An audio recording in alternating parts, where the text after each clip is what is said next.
Hello and welcome to Daily News Simplified, the why, what and how of newspaper reading. Today we will discuss the articles mentioned in the description box from the daily edition of the Hindu newspaper dated 29th December 2018. So let's start our discussion. These articles on page number 1 and page number 11 are related to the changes in the coastal regulation zone norms. So in this regard, the government has come out with 2018 notification of the coastal regulation zone. And this is an improvement over the 2011 CRZ norms. So this will form a part of the General Studies paper 3 of the mains examination under the topic environment. Now today we will restrict our discussion to what is meant by the coastal regulation zones and what are the changes that have been brought out by the CRZ notification 2018. Now in the coming days, various articles will appear in the newspaper which will be related to the criticism and appreciation of these changes that have been brought. So those will be covered in the subsequent DNS. Now before starting the discussion, you should go through this question from your mains examination perspective. And all the points that we will discuss in this article can be used in answering this question. So now here you should note that the Cabinet has approved the Coastal Regulation Zone Notification 2018. And this new notification takes into account various concerns that have been raised by the stakeholders for a comprehensive review of the provisions of the Coastal Regulation Zone Notification 2011. Now, the concerns that were raised by various stakeholders were particularly related to the management and conservation of the coastal ecosystems. They were also related to the development of these areas. Further concerns were raised about ecotourism in the coastal areas. Also, issues were raised about the livelihood in the coastal areas and sustainable development of the coastal communities. So, it is in this light that the new rules or the new CRZ norms have now been released by the Government of India. So for regulation of developmental activities in the coastal areas, the coastal zone has been defined. And this coastal regulation zone lies within 500 meters of the high tide line on the landward side. So if you look at this diagram, the coastal zone is 500 meters towards landward side beyond the high tide line. And the high tide line is normally the line where the water reaches during the high tide. So this area, which is 500 meters towards landward side from the high tide line, has been defined as coastal zone for regulation of developmental activities in such areas. Now these coastal regulation zones have been divided into 4 parts. So let us understand these coastal regulation zones one by one. Now the first category here is the coastal regulation zone 1.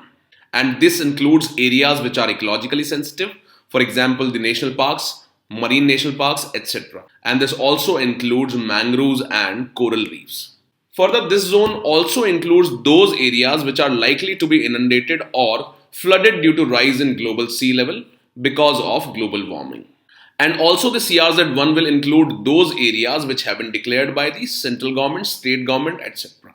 And finally, this includes those areas which lie between the low tide line and the high tide line, as we have learned in the previous diagram.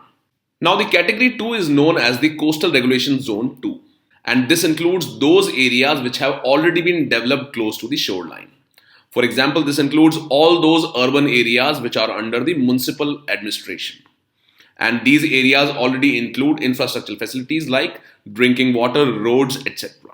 However, the category 3 or the Coastal Regulation Zone 3 includes those areas which are relatively undisturbed and which do not belong to either the category 1, that is the CRZ1, or the CRZ2. Further, the CRZ3 will include rural areas in the coastal zone and also those areas which fall in the municipal limits. However, they have not been substantially built up. So this means that this takes care of the category of areas which are relatively undisturbed in the coastal zones. And finally, the category 4 or the CRZ4 includes those coastal areas in Andaman Nicobar, Lakshadweep and other small islands, except those which are designated under the CRZ1, 2 and 3. So the category 4 includes coastal areas in important island territories of India which have not been covered under the CRZ1, 2 or 3. Now let us look at some of the salient features of the 2018 CRZ notification. So in this regard, the first change that has been made over the 2011 notification is related to the FSI norms. And these FSI norms are related to the floor space index or the floor area ratio. Now here you should note that the floor area ratio and the floor space index are the norms related to the building construction in those areas.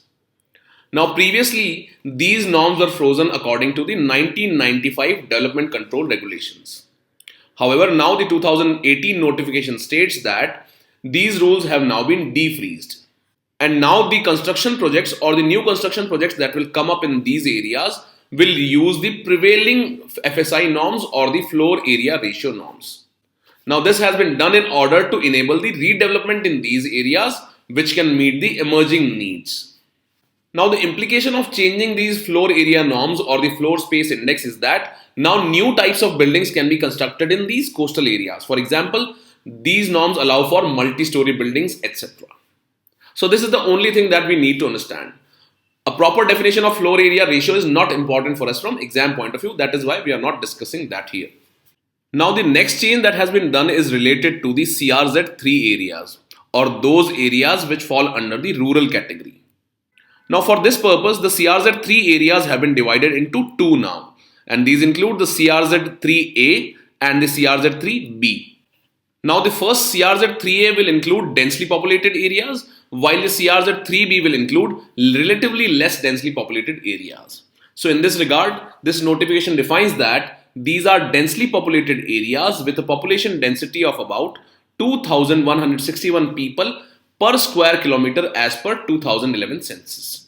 However, the CRZ3B areas are those rural areas which have a population density of below 2,161 per square kilometer as per the 2011 census. So, this is the difference between the CRZ3A and CRZ3B. Now, in those areas which fall in the CRZ3A, a no development zone has been defined. And this no development zone will fall under 50 meters from the high tide line. For example, if this is the high tide line, this no development zone will be towards the landward side for about 50 meters. Now, previously in the 2011 notification, this no development zone was about 200 meters from the high tide line. So, as can be seen in this example, it was about 200 meters. So, this shows that the norm has now been relaxed and the no development zone has been reduced to 50 meters from the high tide line only. However, in CRZ3B areas or those areas which have low population density, the no development zone will be restricted to 200 meters only. So, this means that there is no change in the CRZ3B areas and these will have a no development zone of about 200 meters only.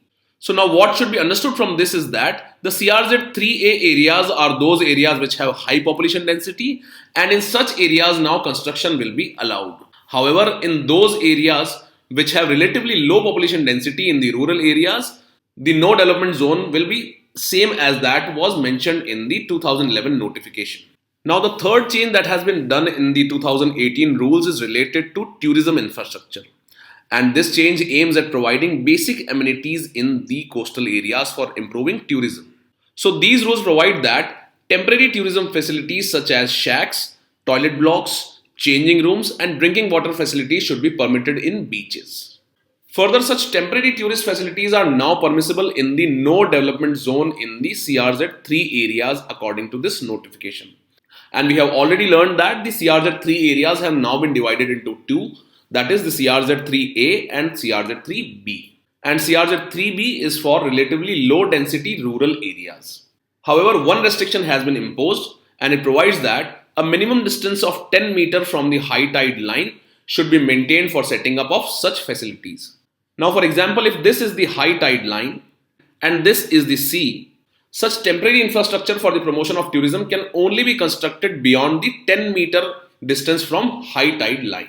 The fourth major change is related to the permissions that are required in these areas. So, in this regard, the notification provides that only those projects or activities which are located in the CRZ1, which is very ecologically sensitive, and in the CRZ4, which deals with the territories of islands, for example, Andaman, Nicobar and Lakshadweep, will be dealt with for CRZ clearance by the Ministry of Environment and Forest and Climate Change. So, this means that these are the only areas where the permission is required by the Ministry of Environment at the central government level. However, for clearances with respect to CRZ2 and CRZ3 have now been delegated to the state level. So, this means that now the power for clearances of projects in the CRZ2 and CRZ3 have now been provided to the state governments. So now state governments will have a larger say in the development of the coastal regulation zones. Further, three more rules have been provided in order to conserve the ecologically sensitive areas in the coastal areas. The first includes a no development zone has been declared for about 20 meters in the island territories. And these islands include those islands which are close to the mainland coast. Further, this will also include the backwaters. And this has been done in order to conserve the unique geography and ecological sensitivity of those regions. Further, specific guidelines have been provided for ecologically sensitive areas or those areas which are covered in the CRZ1. And these will be related to the conservation and management of these CRZ1 areas. And for pollution reduction and pollution abatement, treatment facilities have been made permissible activities in the CRZ1 areas. So till now you have understood that the construction norms have been eased in the coastal regulation zone areas. And for this, the floor area ratio or the floor space index has been defreezed from the 1991 regulations. Secondly, the CRZ3 areas, which deals with the rural areas, has now been divided into two parts. The first is the CRZ3A and the second is the CRZ3B. And for this, the definition of no development zone has been changed. Further, the permission has been provided for the development of temporary infrastructure for the promotion of tourism. And for this, the temporary infrastructure can now be developed in the no development zone in the CRZ3 areas also. For streamlining the permission for activities in the coastal regulation zone areas, the CRZ1 and 4 have been kept under the control of Ministry of Environment and Forest in the central government. However, the permission for the CRZ2 and 3 is now with the state governments. And finally, a no development zone of 20 meters has been decided for the island territories. And also, specific guidelines will be provided for the conservation and management of ecologically sensitive areas which fall in the CRZ1 category. And finally, the treatment facilities have been permitted in the coastal regulation zone 1 areas for decreasing the pollution. So these are the salient features of the new coastal regulation zone notification 2018. Now let us look at the likely benefits of these changes in the rules in the coastal regulation zone. So these changes are aimed at promoting economic development while also respecting the conservation principle of the coastal regions. Further, this will help in improving the employment generation in coastal areas. And this will lead to better life and will add value to the economy of our country also. And this new notification is expected to rejuvenate the coastal areas and reduce their vulnerabilities. So these are the three main benefits which have been aimed by the Government of India while coming up with the new notification for the regulation of coastal zones. So now after going through this discussion, you should try and answer this question from your mains examination point of view. And with this, let us move on to the next article. Now these articles on page number 1 and page number 10 are related to the amendments to the POCSO Act 2012. So this will form a part of the General Studies paper 2 of the mains examination under the topic Laws Constituted for the Protection and Betterment of Vulnerable Sections. So in this regard, you should note that the Union Cabinet has now approved amendments to the Protection of Children from Sexual Offences Act 2012. And this has been done in order to bring the punishments for the sexual assaults on boys at par with those against the girls. Now, since the bill is yet to be passed by the Parliament, this will be a news in transition. However, here we will understand what is the POCSO Act all about, why were amendments required to the POCSO Act, and finally, what changes have been recommended or approved by the Cabinet in the POCSO Act 2012. So here you should understand that the POCSO Act or the Prevention of Child from Sexual Offences Act 2012 was enacted to protect the children from the offences of sexual assault, sexual harassment and pornography.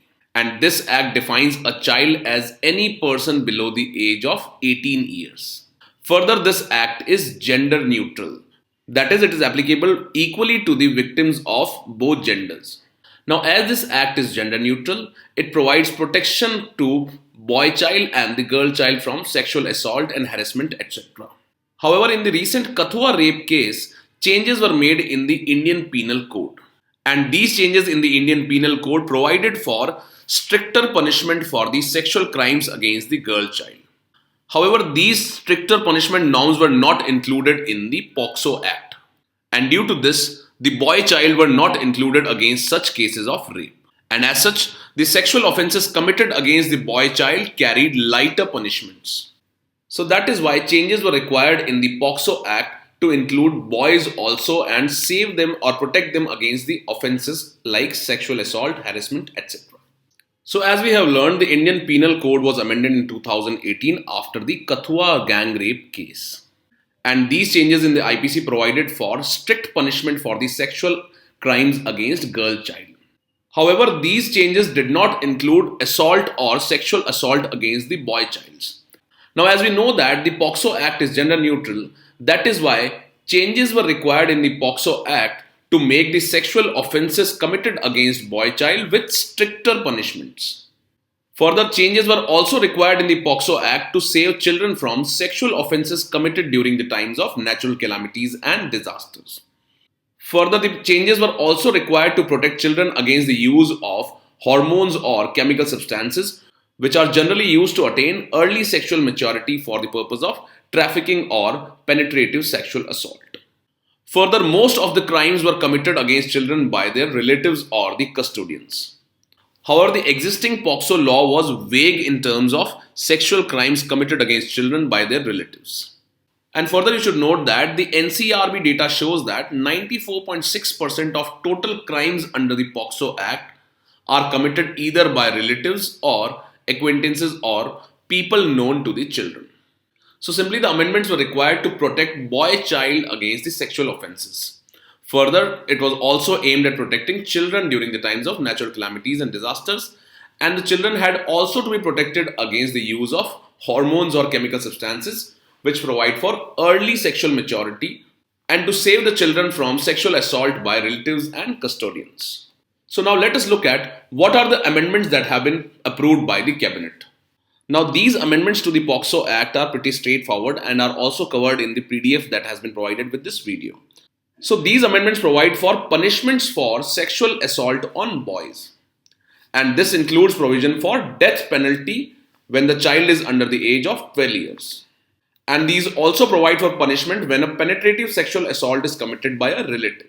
Now here you should note that the earlier amendment which were proposed by the Home Ministry allowed that the death penalty will only be provided in cases of sexual assault against girls or the girl child below the age of 12 years. Further, the amendments also provide fine and jail term for transmitting, propagating, etc. of the pornographic material which involves children. Further, the minimum punishment for penetrative sexual assault has now been increased from 7 years to 10 years.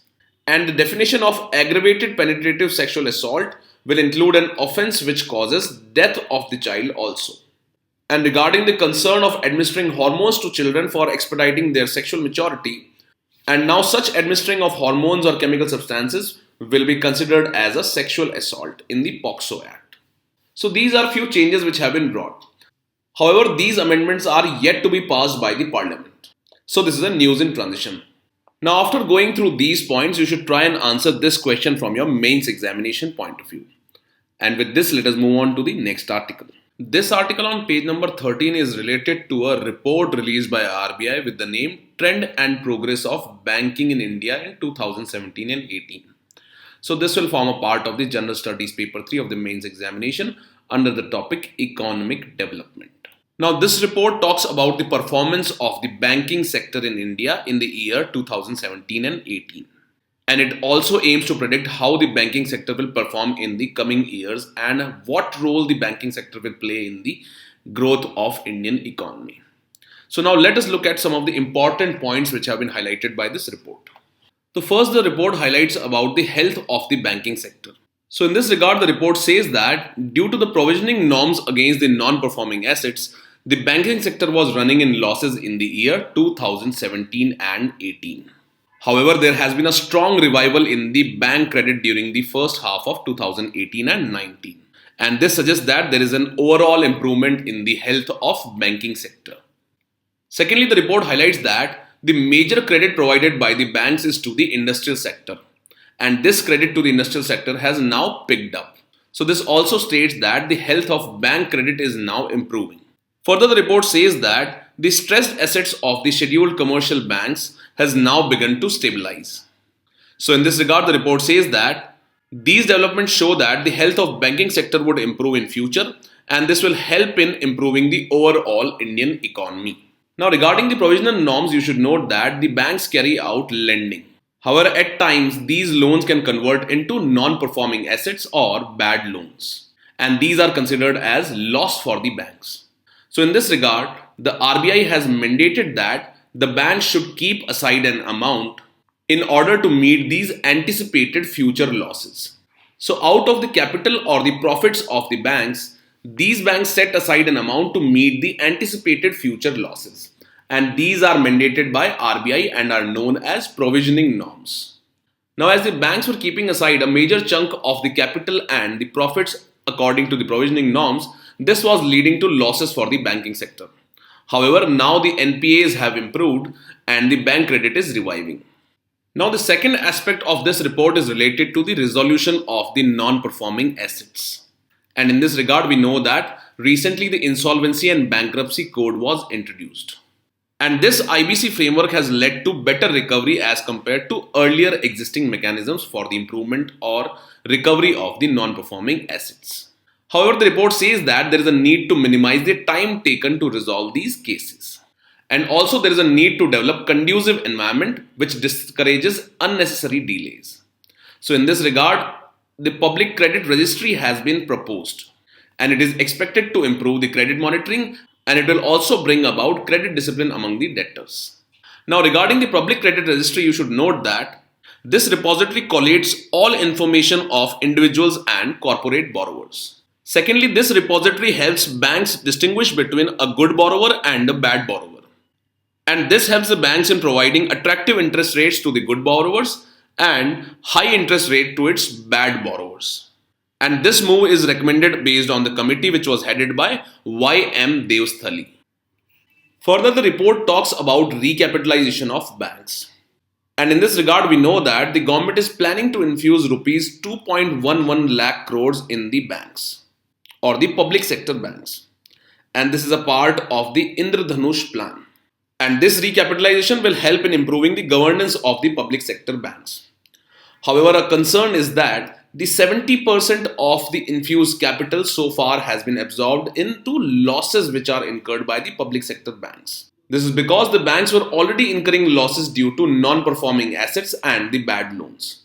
And most of the capital which is being infused by the government has been used by the public sector banks in absorbing these losses. So the report highlights that the recapitalization will have to be large enough to improve the credit growth. And in this regard, the banks will need more capital so that they can improve the credit to the industry. Further, the report highlights that the current level of provisions according to the provisioning norms by RBI, which are maintained by the banks, are not enough to cover the expected losses. So in this regard, the provisioning norm should also be tightened to cover expected losses by the banks. Now we all know that the prompt corrective action was introduced to take corrective measures in timely manner so that the health of the banks is quickly restored. And the report highlights that these prompt corrective actions have shown improvement in the share of current account and saving account deposits. And these have also helped in increased recoveries from the non-performing assets, and it has lowered the growth of gross non-performing assets for the banking sector. Further, this report talks about the corporate governance. And in this regard, the report says that the growing size and complexity of the Indian financial system requires the strengthening of corporate governance. So in this regard, the report has highlighted that there is an urgent need for the implementation of the recommendations which are made by the PJ Nayak committee. The report further says that the presence of Reserve Bank officials in the bank boards leads to serious conflict of interest. That is why the report says that there is a need to bring in necessary legislative changes to do away with the requirement of nominating Reserve Bank officials as nominee directors on the boards of public sector banks. Now here you should note that this conflict of interest is generated because the RBI bank officials are the one who are monitoring the health or the performance of the banking sector in India. Now as these members are part of the bank boards also, this leads to conflict of interest. And these banking officials who are part of the bank boards will be reluctant to highlight various wrongdoings of the banks. So that is why the report has highlighted that these requirements for nominating Reserve Bank officials in the bank board should be done away with in the public sector banks. Further, the report of RBI says that the non-banking financial sector or the non-banking financial companies are about 15% of the bank's balance sheets, which means that they contribute to about 15% in the banking sector as well. However, the report says that the recent experience of debt default by the NBFCs such as IL and FS have highlighted three things. First, they have highlighted the vulnerability of the NBFC sector. Further, this has also highlighted the need for strengthening regulatory control on the NBFC sector. And also, it has highlighted the weakness in the asset liability management framework in the NBFC sector. So, these are the three concerns which have been highlighted by the RBI report. Now, regarding the asset liability mismatch, you should note that the NBFCs raise money from the market, and this is their liability. However, the NBFCs are involved in lending functions and they provide loans for various activities, and these are known as assets of the NBFCs. However, these liabilities of the NBFCs are generally of short term, while the assets or the lending are of long term. Now, as the earnings or the assets of the NBFCs are of long term, it takes longer time for them to recover their money which has been lent. However, they have to pay back their money to their investors, or they have to pay back the money which they have raised as their capital. So that is why there is a mismatch in the asset and liability of the NBFCs. And this has led to default of various NBFCs like IL and FS. So in this regard, the RBI has said that the ALM framework or the asset liability management framework is not that strong in case of NBFCs. And so there is a need to strengthen the ALM framework for the NBFCs and to bring it on par with the banking sector. Now, after going through this report, you should try and answer this question from your mains examination point of view. And with this, let us move on to the next article. This article on page number 9 is related to the Hangul, which is a specific type of deer which is found only in the Dachigam National Park in Jammu and Kashmir. However, now it has been discovered that this deer used to travel all the way from Bukhara in Central Asia to Kashmir. So due to the discovery of this migratory route of this deer, the conservationists are hopeful that the habitat of the Hangul deer can be diversified and the population of this deer can be increased. So this will form a part of the preliminary examination syllabus under the topic General Issues on Biodiversity. Now let us look at some points which are important for us from preliminary examination point of view. So regarding the Hangul, you should note that it is listed as critically endangered by the IUCN's Red List. Further, you should note that it is listed in the Schedule 1 of the Wildlife Protection Act 1972. Now, one important fact related to Hangul is that they are found in the high altitude regions of Pakistan and India. However, presently they are found only in the Dachigam National Park in Kashmir. Further, another important fact related to Hangul is that it is the only subspecies of red deer which is found in India. So no other species of red deer is found in India except the Hangul. And finally, it is the state animal of Jammu and Kashmir. Further, as we know that the locations of national parks are important for us from preliminary examination point of view. So here you should note that the Dachigam National Park is located in the state of Jammu and Kashmir. And one important fact is that this national park harbors the last population of the critically endangered Hangul or the Kashmir stag. So this is the only location where the Hangul is found. So that is why this national park becomes important for us from exam point of view. Now after going through these points, you should try and answer this question from your preliminary examination point of view. And the answer for this will be displayed after 5 seconds. So the correct answer here is C, that is both 1 and 2 are correct. With this, let us move on to the next article. This article on page number 20 talks about a new bite-sized tracker which has been developed by a French company which can be inserted into the horn of rhinoceros. And this is expected to help the conservationists to monitor and protect the endangered species. So this will form a part of the preliminary examination syllabus under the topic Issues on Biodiversity. However, without getting into the details of this article, let us try and understand about the various species of rhinoceros and their conservation status. So here you should note that there are 5 species of rhinoceros in the world. They are the white rhinoceros, the black rhinoceros, the Sumatran rhinoceros, greater one-horned rhino and the Javan rhino. And this greater one-horned rhino is found in India. So here you should note that the white rhino, which is found in Africa and in the southern part of Africa, is actually listed under IUCN as near threatened. This is because only very few of these rhinos are surviving presently. Further, the three species of rhino, namely the Javan, the Sumatran rhino, and the black rhino, are all critically endangered according to IUCN's Red List. And regarding the Javan and Sumatran rhino, you should note that they are found in Indonesia in the islands of Java and Sumatra respectively. And the third rhino, which is critically endangered along with the Javan and Sumatran, is the black rhino, and it is found in parts of Africa. So you should remember that these three species of rhinoceros are critically endangered according to IUCN's Red List. And finally, we have the greater one-horned rhinoceros, which is termed as vulnerable according to IUCN's Red List, and it is found in India. And this is most protected of the species of rhinoceros which is found in the world. This is because of conservation efforts in parts of India, especially in the Kaziranga National Park in northeastern part in the state of Assam. After going through these points, you should try and answer this question from your preliminary examination point of view. And the answer for this question will be displayed after 5 seconds.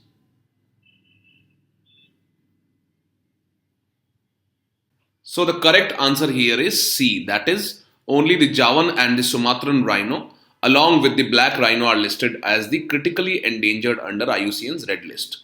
However, the white rhino is listed as near threatened in the IUCN's Red List. And with this, let us move on to the next article. Now, this article on page number 1 is related to the manned space mission of ISRO. And in this regard, the Union Cabinet has approved the Gaganyaan program. And this Gaganyaan mission will be of the duration from 1 day to 7 days in the space.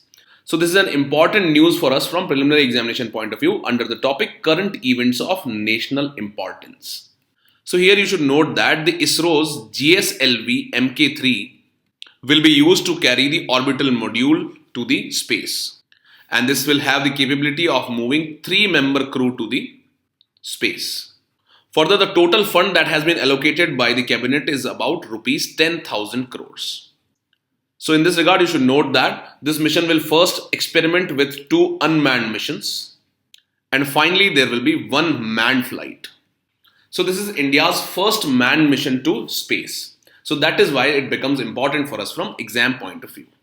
So regarding the human spaceflight program, you should note that the GSLV Mk3 will be used, and it is a 3-stage heavy lift launch vehicle which has been developed by ISRO. So this has 2 solid strap-ons which can be seen in the diagram here, and these are known as S200. Further, this GSLV Mk3 is designed to carry 4-ton class of satellite into geosynchronous transfer orbit. So as you can note here, the payload that the GSLV Mk3 is capable of is around 4000 kg or 4 ton. Further, this GSLV Mk3 has a cryogenic upper stage C25 engine. And this is India's largest cryogenic engine. So this is another important fact for us from exam point of view. Now another important point that should be noted for us from preliminary examination point of view is the CARE mission or the LVM3.